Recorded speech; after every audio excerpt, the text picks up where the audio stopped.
தென்தில்லை மன்றினுள் ஆடி போற்றி இன்றெனக்கு ஆரமுதம் ஆனாய் போற்றி. தில்லை சிவகாமி அம்மை உடனாகிய ஆனந்தமா நடராஜ பெருமானுடைய திருவடியை போற்றி வணங்கி ஆனந்த கூத்த பெருமானுடைய அருளை மணிவாசக பெருமான் திருச்சாழிலே நமக்கு அருளி செய்துள்ளார்கள். தென்பால் நுகர்ந்தாடும் தில்லை சிற்றம்பலவன் பெண்பால் நுகர்ந்தான் எனக்கரியம்பேடி பெண்பால் நுகர்ந்திலனே பேதாயிழத்தோர் விண்பால் யோகைதி விடுவகான் சாழலோ.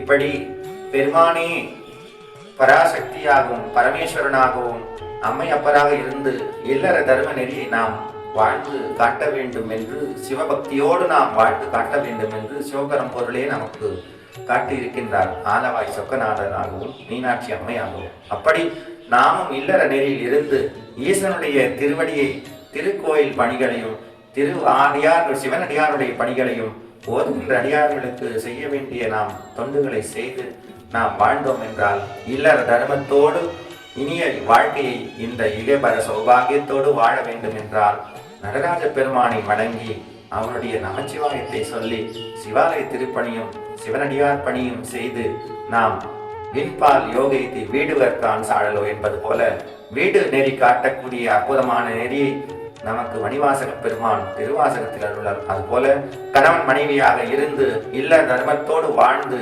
நெறியோடு சிவநெறியோடு வாழ்ந்து சிவனடியார் சேவையும் சிவாலய சேவையும் செய்து சிவபுண்ணியமாகிய முத்தியை நாம் பெறுவோம். அனைவரும் இல்லற நெறி இருந்து ஈசனை வணங்குவதற்கு யாரும் தயங்க வேண்டாம். திருச்சிற்றம்பலம், தில்லையம்பலம்.